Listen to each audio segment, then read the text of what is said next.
If you've been scrolling through endless lists of AV preamps, watching YouTube after-sales videos, and still feel like you're one step away from making the right call, this review is here to clear the fog.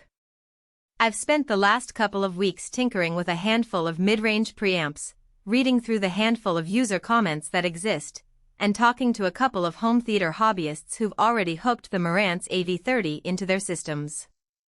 Link is in the description if you want to check the product details on Amazon. First, let's talk about the everyday scenario that brings most people to a preamp like this. You've likely already got a display that can handle 8K, a pair of floor-standing speakers, maybe a couple of Dolby Atmos height modules, and you're looking for something that can sit between your sources and your power amps without adding a ton of complexity. The biggest hesitation I hear is whether the extra cost of a dedicated preamp actually translates into a noticeable improvement, or if you'd be better off just using a receiver that bundles everything together. In practice, the AV30 sits in that sweet spot where you want the flexibility of a separate preamp but don't want to sacrifice the convenience of a classic receiver layout. One of the first things that stood out while setting it up was the sheer breadth of inputs. You have balanced XLR, standard RCA, HDMI 2.1 supporting 8K video, and even a dedicated subwoofer pre-out.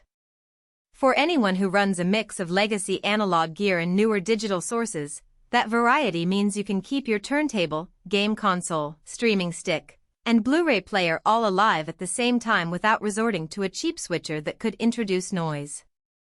In a real-world living room, that translates to the ability to start a movie on a streaming app, pause, switch to a vinyl record, and then bring the game console back without having to power down anything. The Marantz Sound Master tuning is more than a marketing tagline. When you enable the Atmos decoding, you'll notice the height channels roll out more distinctly than you'd get from a plain stereo matrix. I tested it with a typical 5.1.2 setup, 2 upward-firing modules, and a standard LCR front. In a family movie night, the rain in the storm scene seemed to actually come from above, and the dialogue stayed anchored to the center speakers despite the overhead effects.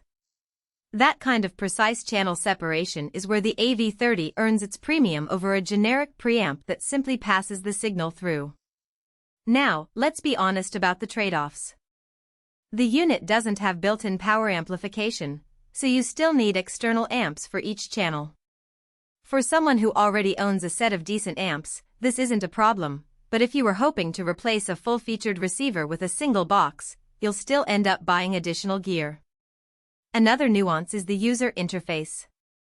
The front panel offers tactile knobs for volume and tone, but the deeper menu for configuring speaker distances and calibration is accessed via the on-screen display that requires you to pair a remote control. In my experience, the remote isn't the most ergonomic. Its buttons are a bit cramped, and the navigation feels slower than a true MySec remote you might already have. If you're a person who loves to dive into the nitty-gritty of room correction daily, that could be a mild annoyance.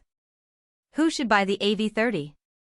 If you already have a solid power amp foundation and you're looking to upgrade the signal routing and decoding capabilities of your system, this is a strong candidate.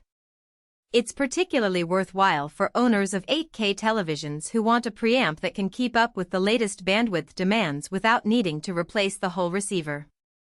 Users who enjoy the flexibility of mixing analog and digital sources will also appreciate the balanced XLR inputs, which are a rarity in this price bracket. Conversely, if you're a newcomer who wants a single-box solution that handles everything from video switching to power amplification, you'll probably be better off with a higher-end AV receiver that bundles those functions. Likewise, if you're on a tight budget and already have a basic preamp, the added value of the Marantz's calibration tools may not justify the extra spend. A simpler unit could suffice for a 2-channel stereo setup. On the practical side, the AV30 shines in its system matching feature. When you feed the preamp a reference tone or use a microphone for Odyssey calibration, the unit tailors its output to the specific characteristics of your speakers. This means you won't have to manually guess the crossover points or fine-tune bass roll-off. In a real-world scenario, say, a weekend of watching a sports game with the TV set to 8K, the system automatically adjusts the gain to keep dialogue clear and the crowd ambience powerful, without you needing to tweak knobs mid-play.